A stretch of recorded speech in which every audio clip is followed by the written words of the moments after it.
This is Fowl Players Radio, your podcast for arts, entertainment, and pop culture. Welcome. My name is Michael Spedden, your host.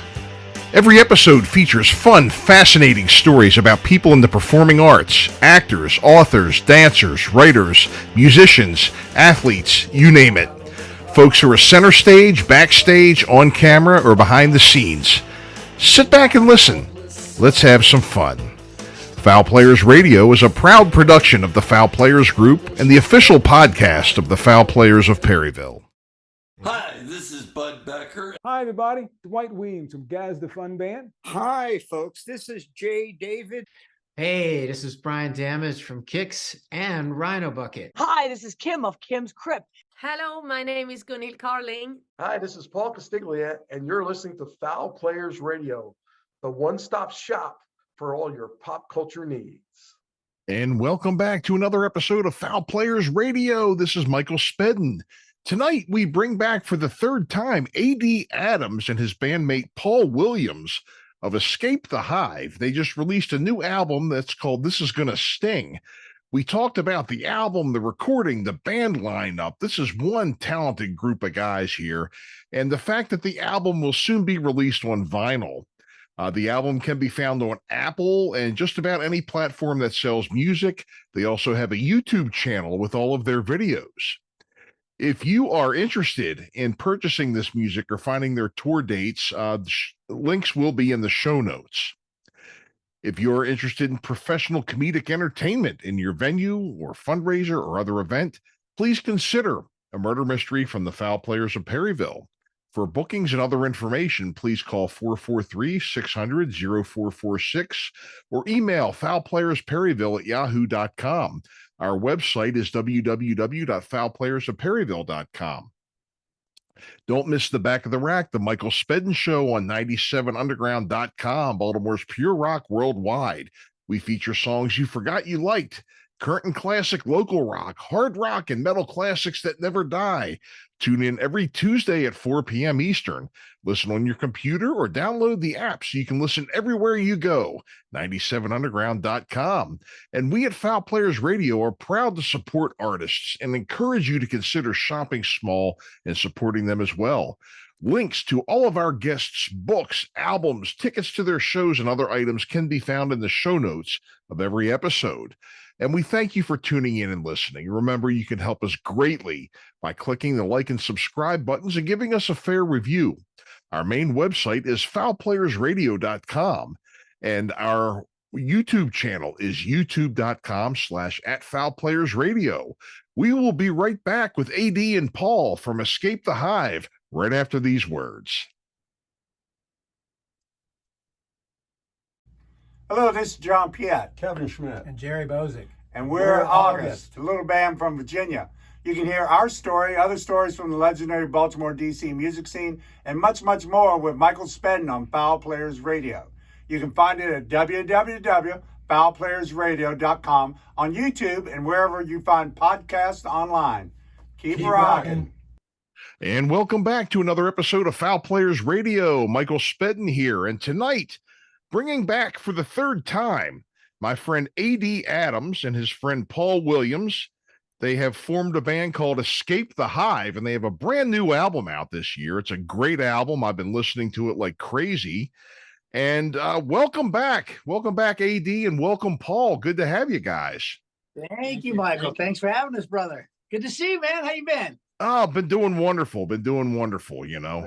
It's always good to catch up and everything. And, I'm glad you're doing well with this, too. We were kind of talking behind the scenes about your new band and this new album and everything. And I've really been enjoying it, and we're definitely going to discuss that here. So, Escape the Hive is the name of the band. And you've put together a great lineup of people. I've been listening to it, AD and Paul, of course, we have here. Tell us about who else rounds out this project or this band lineup. We got Michael Beck is the singer, producer. He works and owns Sound Vision Recording Studios here in Mesa. Mm-hmm. He also sang with Red Dragon Cartel, Dickie Lee's band. Did a stint with them. And we have Conrad Varela, super wonder kid guitar player. Shares the stage a lot with Alice Cooper, does a lot of works at the Alice Cooper School of Rock. Works there as a okay. teacher. Yeah, does pretty much full time over there. And then Mike Vars on keys. Yeah, it's a great lineup here, and and you can tell in the product that you've released for us here too. And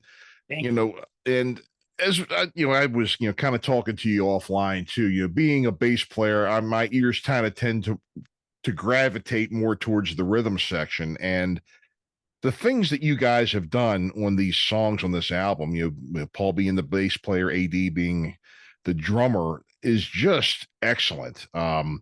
It's if you're a bass player or a drummer, particularly, this album's a real treat. You're really gonna enjoy what these guys did here. We did Yep. well. So tell me how, I guess, the two of you worked together prior to this then, right?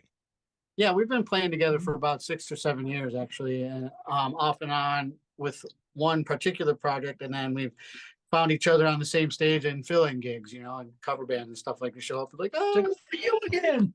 So yeah, we've been playing off and on for about 6 or 7 years and developed just like a really good chemistry, both musically and personally. So Yeah, makes it easy when you're locked in. When you're thinking the same, it transcends music. You're not even guessing. It's like I know what he's gonna say. Right. He knows what I was like musically finishing each other's sentences. And that's really makes for a big fat pocket when you can do that. That's a great way of putting it right there. You're completing each other's sentences. You're really kind of working together as a team, as some people say, as a unit, and you can really hear that in the things that you're doing here. Again, Paul, with me being a bass player, I'm a little more particular, and what I want to tell you, is that I really like your tone. The tone of your bass. I think you mentioned to me that you play Spectre basses. You have a really good high end, but it doesn't take away. A lot of times when a bass has a high end to it, I've noticed that it kind of takes away from the overall richness of the sound. But you've got a very, very rich bass sound, even though you do have that very, very much of a high end presence on it, if that makes sense. Yeah, no, it does.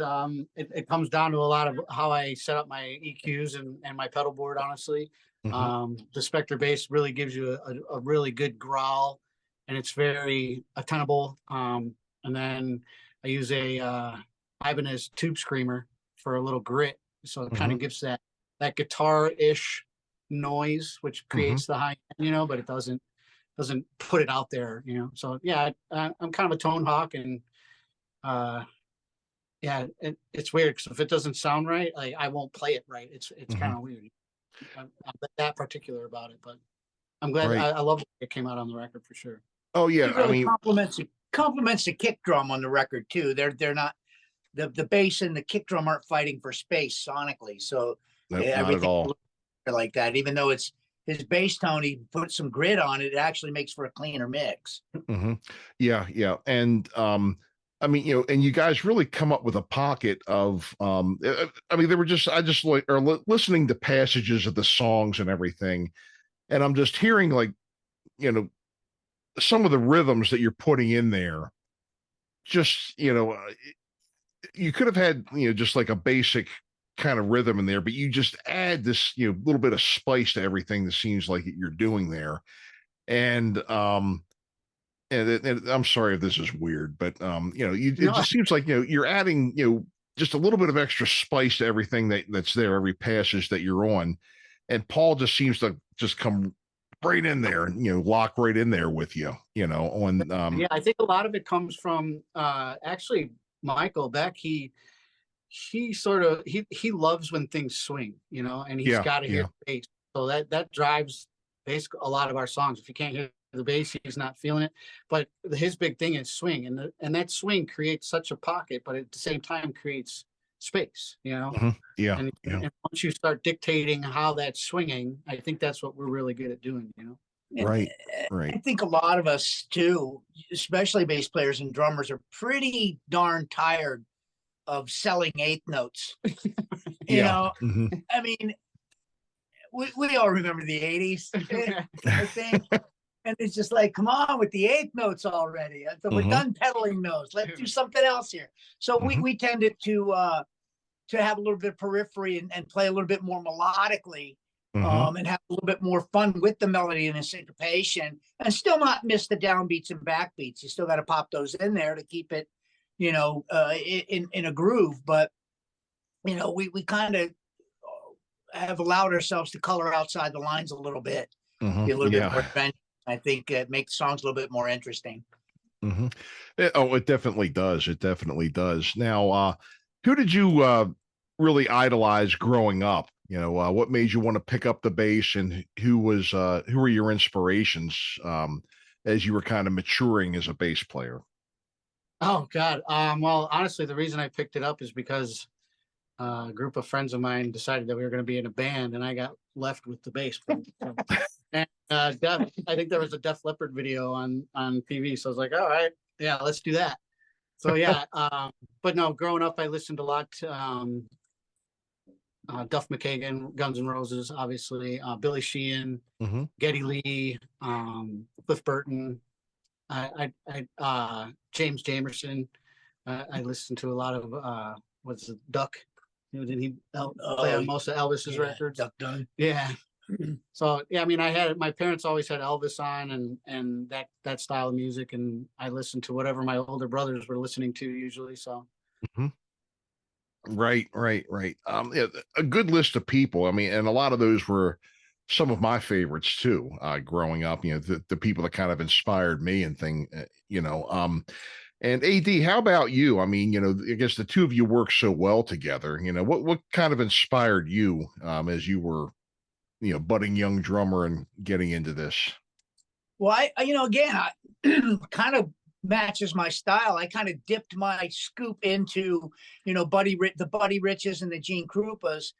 But I like the more adventurous players like Neil Smith from the Alice Cooper group. I love Joey D'Amico from Crack the Sky. I think he's a fantastic drummer. Bobby Caldwell from Captain Beyond. Bands like that. I love early Genesis with Peter Gabriel singing. So I've always dug the more sensational Alex Harvey band. A guy named Ted McKenna. And everybody's going, stop with that. But these were the drummers that didn't play bushwhack constantly. They played melodically, and they played with the melody and against the grain sometimes without losing that pocket. And these are the drummers that really stood out to me. I could talk about Ian Pace. I could talk about Barrymore Barlow from Jethro Tull. Drummers like that. I like my Kiss. Whatever. It's kind of cool. But there were some great players who were doing amazing things and always grabbed my ear. And those are the players that I really attached myself to back in the day and wanted to emulate, Yeah. Like I said, I mean, the two of you are doing some very interesting things together, and folks, it's well worth the listen. Definitely well worth the listen. Getting this, I'd like to ask you a little bit more about, you had mentioned, you're young, I get it. You said he was about 22, your guitar player, and I guess he probably doesn't appreciate being called a child prodigy. But I guess compared to when you get to be men of a certain age and you see a guy that age, I guess you kind of think that. But hearing his playing on the album, and you had mentioned his connections with Alice Cooper and playing. I mean, he definitely very accomplished for somebody his age to have done that. Yeah, he's not on the record all the way. For clarity. For clarity. We had another guy play on the record, but Conrad easily jumped in and filled, and he'll definitely be on the new record. Okay. We've actually already started recording it. We're 4 songs into the new record already. Hey. I mean, when you call him, you can't really call him a child at all outside of his age. I mean, the kid, he's got an old soul. His favorite music is from before he was born, right. Really weird. He knows, he's a vast wealth of knowledge, is musically, knows his music history, knows his gear. And I mean, he is just he's a godsend, honestly. Yeah, he's. yeah. I knew a lot of people like that. Back when I was playing, much younger, but it's almost as if they could have been transported from a different period of time. Right. That's exactly it. That's I mean, that's he what it hangs with sounds all like of us, he it's is. not a problem.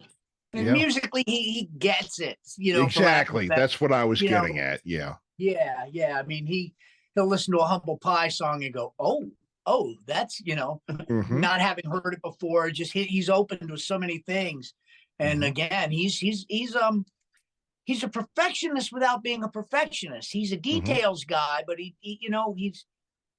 his demeanor is great. I mean, everybody gets along so well in the band, and we keep each other in check in the most positive of ways. Mhm. So we're always listening, but he feels he's really detailed when it comes to his playing. He's meticulous about it. He plays with the band, but he goes in knowing exactly what he wants to do, which is a really cool balance, I think, for a guitar player. And it shows a maturity at his age that a lot of cats just don't have. And that's another thing I was getting at too. I mean, like I said, for a group of guys that have been doing this for a good while and are just so well experienced and everything, somebody having the maturity in their playing, and I'm sure even in their interactions with everybody else, really makes a big difference. Coming from somebody in that age group. But it's great that he's doing well with it. I tell you, I hope you guys come east sometime, because I'd definitely love to see this. Live. Yeah, you'll be Love the to first. get out there. You'll be the first guy we let know, man. For sure. We'll have you bring us on. I've been doing that lately. With 97 that's great, Underground. man. I brought on Zebra, or actually I'm going to be bringing on Zebra in December down in Annapolis. And I brought on Slaughter the other night down in Virginia, and I had a blast, Yeah, you've been busy doing that. I've been keeping an eye on you, man. You've been all over the place. I appreciate that. And I've got all kinds of good news, but the show's not about me tonight, but I'll tell you about it when we finish. I got a couple of other irons in the fire and some good things coming out, but Good. Glad to hear, man. I wanted to mention too, I really like your singer. He has got arena rock written all over him. I mean, his style, his tone. I mean, he is just a great singer. And the good, just good icing on the cake there. These vocals are just so well done. Just a good tone, a good voice he has. Tell me about Michael Beck. That's his name, right? Yep, total pro all the way. He did a stint not very long ago at all with Jake E. Lee. Ozzy's old guitar player's got a band called Red Dragon Cartel. Yeah. And Michael was picked to fill a slot when that job came up. This is before we got together. Matter of fact, that was the last thing I think he did before we got together, if I'm not mistaken. So he's been around. He's been singing for forever. In past bands here in Phoenix that have done well. Everything he touches, it's great. Because he is a great singer. With a voice like that, you're just gonna make whatever you touch a better scenario. It really does. Totally. It really does. I mean, it's just so strong. He has such a good tone, and you're just a great singer there. I mean, I think you all just complement each other just so well. I mean, just a great group, good chemistry, a good ensemble that you've put together for this record. And it's a great listen, folks. It's a great listen. You definitely want to get out and get this, especially with the holidays coming. And that's something that I am relentless about with my audience. Get out and support our guests and support these guys too. Thank you. Well, we should probably say now that you've done that the record's coming out on vinyl. So pre-order and order your vinyl. So for the holidays, right? Yep. Should be something. Thanksgiving. That's a tradition, and I can see you like vinyl. If that's what I'm looking at in the background. Yeah, a little bit. You had a podcast a number of years ago where you would play records on it, right? And you would kind of talk about albums and things. Yeah, it's still out there. You can still find it out there. Shabby Road Records Show. Shabby Road Records Show. My buddy Ryan McKay. So That was a lot of fun. Excuse me. We did that for about 7 years. Yeah, that was really a good well. show. That was I enjoyed that. I after you told me about it, I tuned in, and listened to it a bit, and it was a good show. I mean, I had an appreciation for it. I definitely had an appreciation for what you were doing. Yeah, yeah. We're having some cocktails along the way, and you can tell by the end of the show. But Yeah.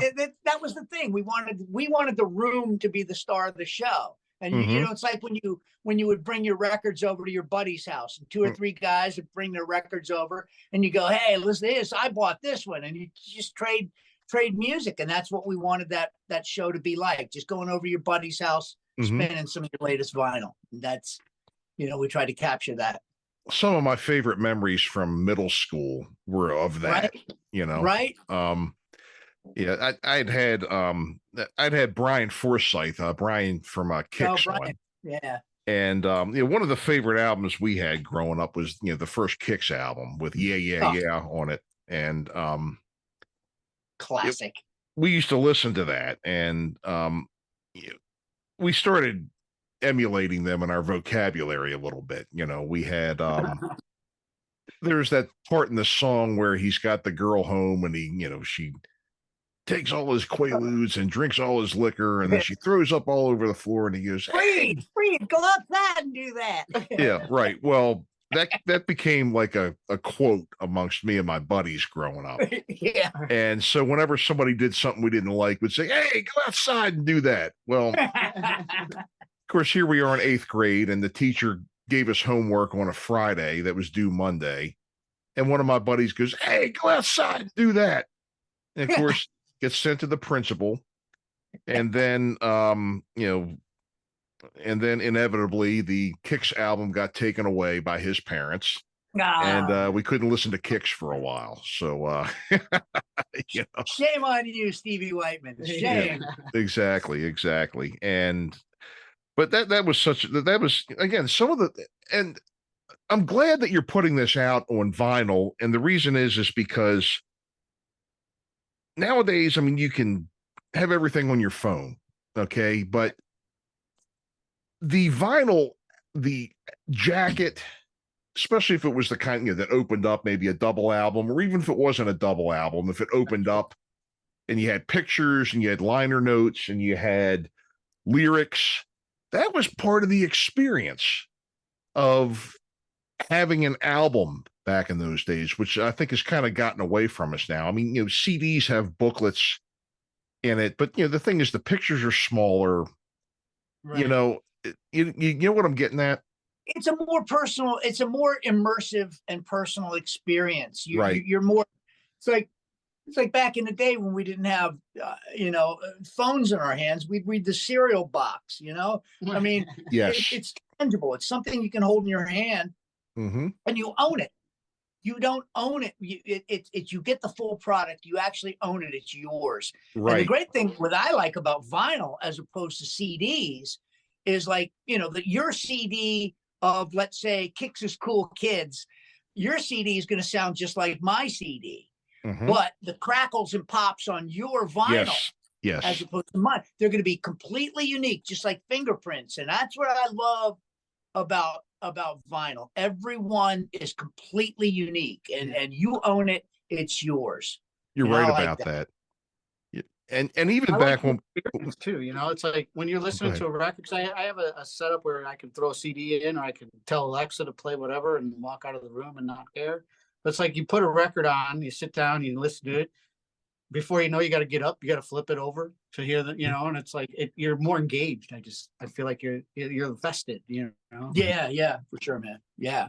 I think so. I agree with that. And but in the whole thing with albums too, we had I had headphones, I had my record player, I had beanbag chairs. Right. And I would just sit back and just listen to the headphones, look through. And the thing is, you could read through the album a million times and it was still good. You could still enjoy reading the lyrics, reading along with the lyrics while you're listening, and looking at the pictures and everything. It was an experience that never got old too. Or I mean, it did eventually, but it was something that was just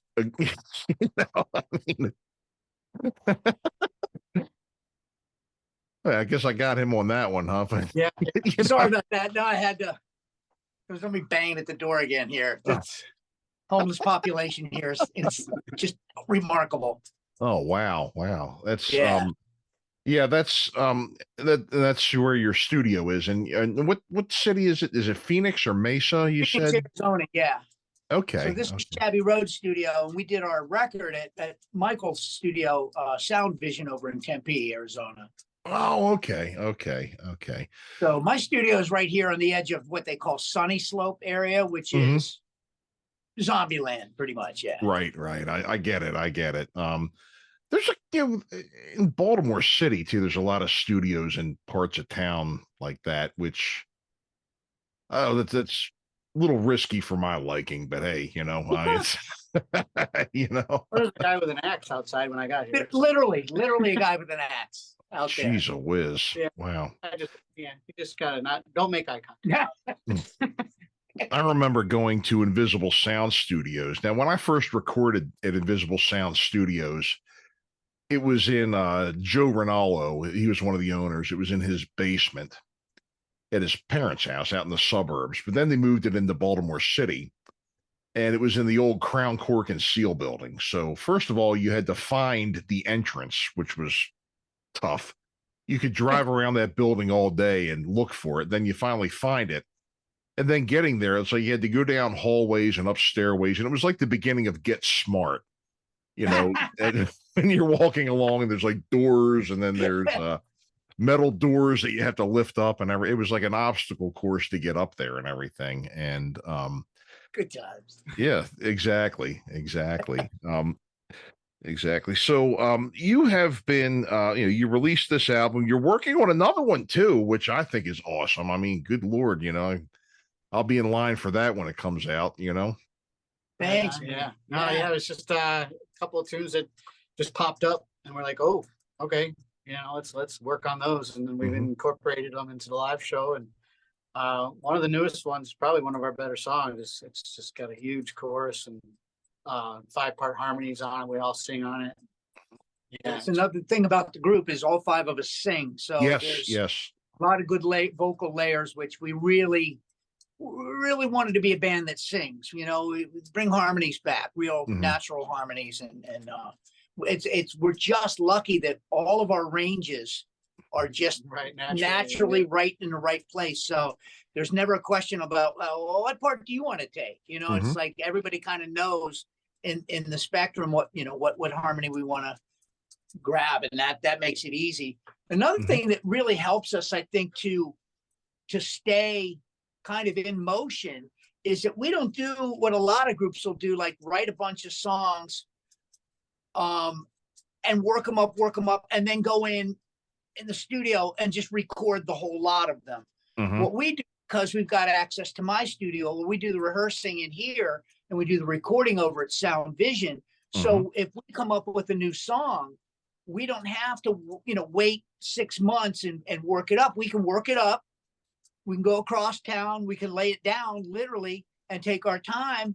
We can, when it's convenient for everybody to come in. So we can literally put it together at our leisure and go in 1 song, 2 songs if we want to, 3 at a time at the most. So we're not overburdened. And every song just comes naturally as it comes. We go in and get it done. And so we're always kind of working. There's always something on a frying pan somewhere, something's always cooking. And I like that. It makes it a nice, easy, and convenient way of doing it. So we're not pressed that just, here's our recording slot we've got from this day to this day, and we got to get it done. We can take our sweet time and make sure everything's just right. And that is a luxury, having both locations to work at, work it up here and then get it done there, which has been a real godsend. It's been fantastic.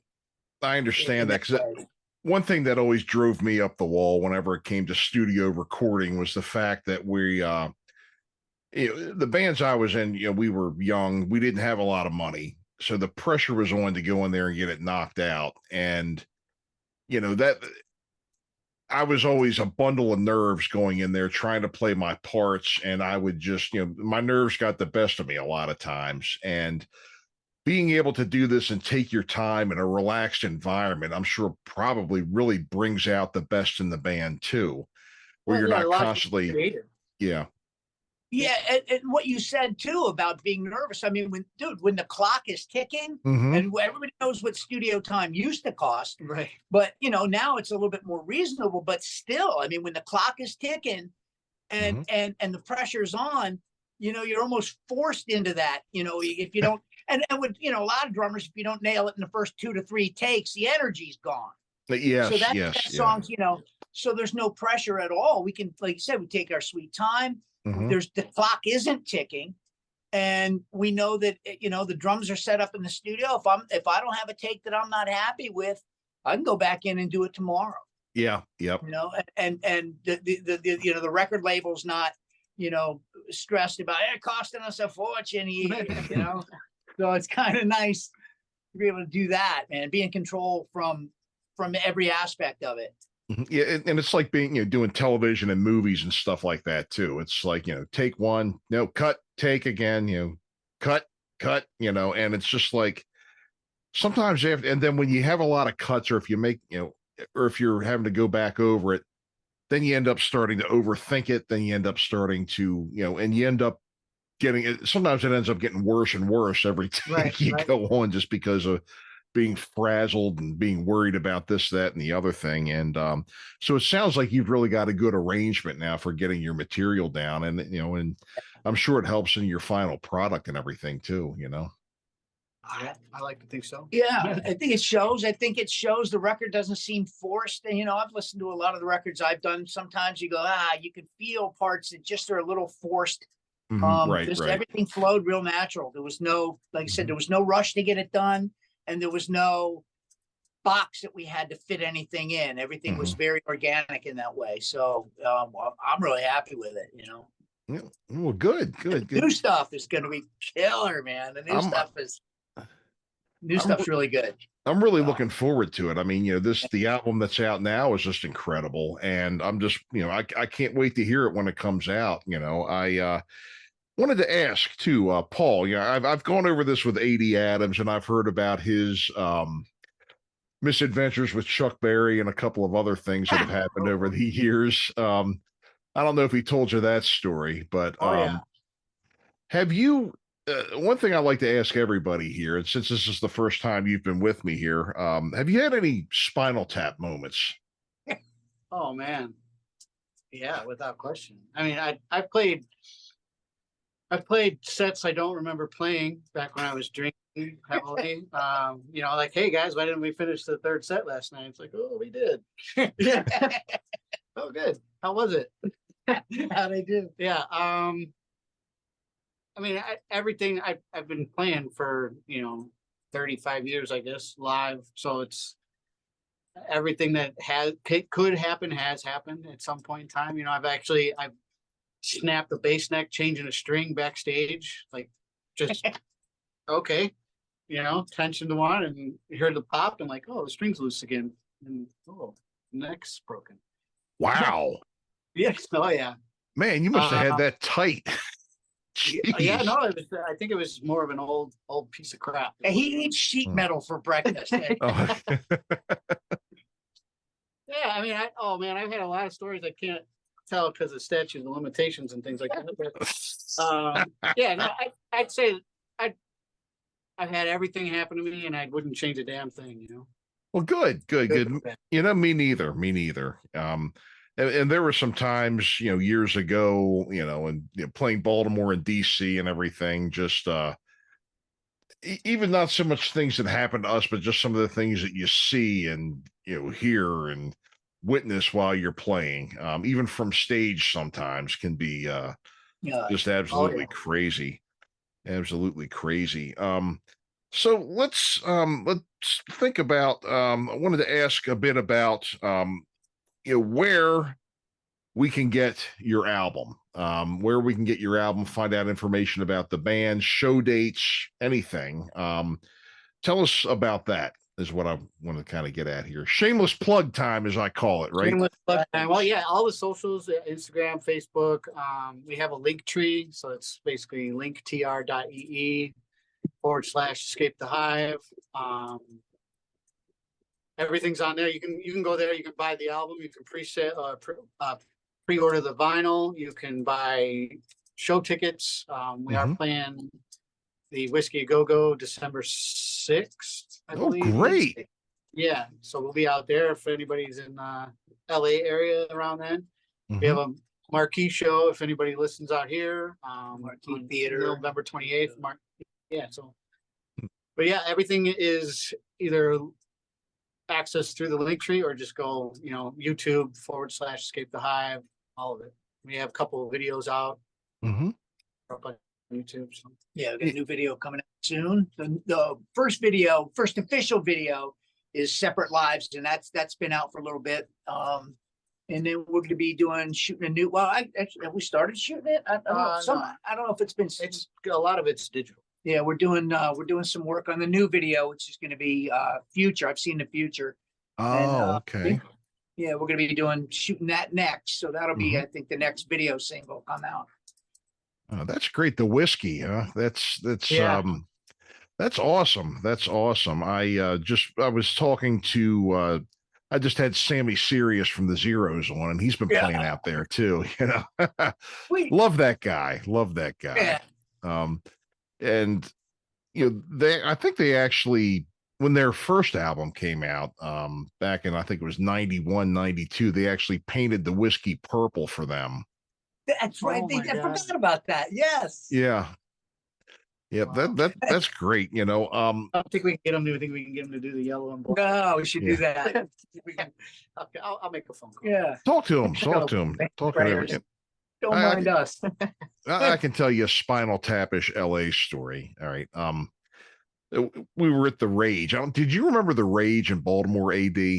Oh yeah, absolutely. Okay. Yeah. Calvert at Lombard. Yeah, So we were in there one night. We were getting ready to play, and guy walks in. He's about 5'6", probably about 6'8" with his hair teased up. The spandex handcuff belt, the puffy shirt, and his girlfriend pretty much had the same outfit except for she had a mini skirt on. Right, and same hair, same everything. So he comes over to us, and he's like, "Oh, you guys liking a band?" And we're like, yeah, we're playing tonight. He goes, "Oh, well, I've been in lots of bands, and I play guitar and all this." And so he's going yada yada yada yada yada, and he goes, "You know what? I'm from LA." And then his girlfriend looks at him. She goes, "You are not. You're from Pittsburgh." And then he goes, "Oh yeah." And then to top it off, he goes, "Well, look at me. I should be from LA." Oh my God. Yeah. Okay. That works. How about go back there? Go back to LA. Good Lord. Oh, now the whiskey, legendary tales in those dressing rooms, though. I'm sure. We played it before. It's kind of an old room that we've all been in a bunch of times and played. But you kind of remember the very first time you play the whiskey and you walk up those steps, and you can't help but think about Morrison and Zeppelin and Hendrix and the Doors, and you get up into that little cluster of dressing rooms, and it's yeah, man, the stuff that went on in there, and it's kind of fun, It's the thing about the whiskey though, it's not a big room. It's 200, 250 people max. It's not. It's a legendary room, and people think it's just this giant concert hall. Right. And it just isn't. It's a corner bar. Yeah, corner bar in LA. But the prestige it holds and the location, that's what keeps it legendary, and the people who went through there and stuff. So it's always a treat. It's always fun to play in Los Angeles. There's still the Sunset Strip scene. It's trying to hang on. It's cleaned up its act a little bit. Yeah. I'm sure it is. I'm sure it's an absolute thrill to go out and still play those clubs. Yeah, I never got out to the West Coast, but I did do CBGBs a few times, and that's God. Did you ever do that one, AD? Been there, never played there. Went Yeah. there. Oh, the bathroom is just worth the trip. Oh The yeah, men's yeah. room. Oh God, it was oh yes. Yeah, they did a movie based on that. Alan Rickman played Hilly Crystal, the owner, and the slogan on the back of the DVD cover was 50,000 bands, one disgusting bathroom. I mean, because are you from out west, or had you ever played there or been out here? I've been there once. I never played there though. Okay. I grew up in Chicago though, so yeah. Oh, okay, okay. It's one of those places where if you went into the bathroom and you dropped your keys, just burn your keys.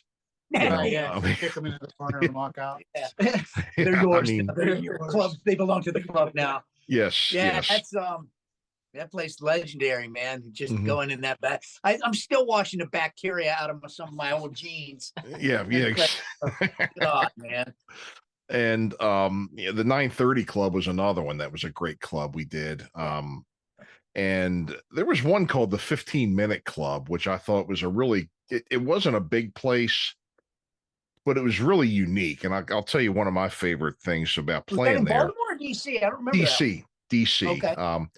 It was at 15th and K and in Northwest. So we were playing there, and I left something out in my truck. I had to go out and get something real quick. And I walk out front, and I thought I walked onto a 70s exploitation movie set, because every 10 feet was a hooker dressed in the fishnets, the big high heels, the mini skirt, the fur coat. And there were actual pimps out there, guys wearing the big, long leopard skin coats, the hat with the giant feather sticking out of it.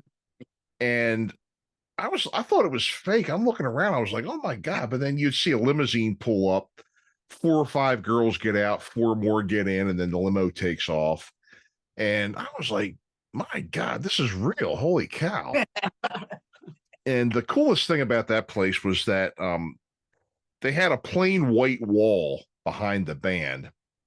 And our light show that night was the movie The Fantastic Planet. They just played that behind us instead of having an actual light show, which I thought was really cool. And that was animated. That was the animated. Yeah, early 70s. Yeah. It was about it was like the humans were real little, and then they had like these alien creatures who were big, and the humans would like fit in their hand. Yeah, I remember that. Yeah, Kind of a big deal back then. That was like a typical Night Flight movie. You'd see that on Night Flight all the time. If you remember that. Yeah. So great. So guys, well, look, I really appreciate you being willing to come and spend some time with us. Always a treat to talk to my good friend AD, and it was nice to meet you, Paul. Thank you so much. Yep, absolutely great to have you folks. It's Escape the Hive. You can find it just about anywhere you look. You just type in Escape the Hive, and there it is. And the music's great. Videos are well done. Make sure you get out and support these guys. Keep your eyes open for when they're coming around. Watch the videos, buy the music. Well worth it. Well worth it. Yeah, man. Thank you. Appreciate that, Michael. Thanks for having us, brother. Oh, Good to see absolutely. Well, thank you. Good to be seen. Good to be seen too. So folks, remember, Escape the Hive. And you've been listening to Fowl Players Radio, and we'll see you next time. Take care. All right. Thanks.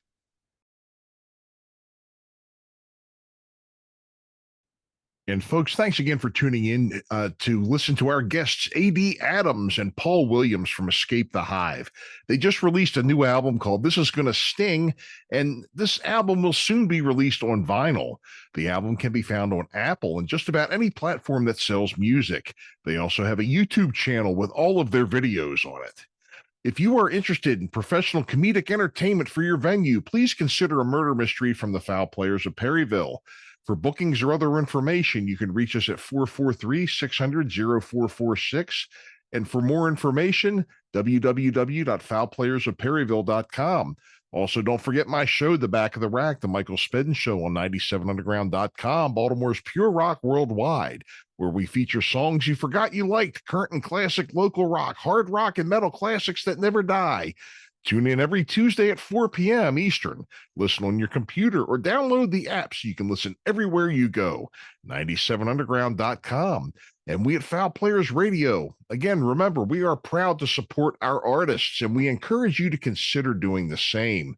Remember to shop small. The holidays are coming up, and you can find links to all of our guests' books, albums, tickets to their shows, and other items can be found in the show notes of every episode. Please support them. And thank you again for tuning in and listening. You can help us greatly by clicking the like and subscribe buttons and giving us a fair review. Remember, our website is fowlplayersradio.com, and our YouTube channel is youtube.com/@fowlplayersradio.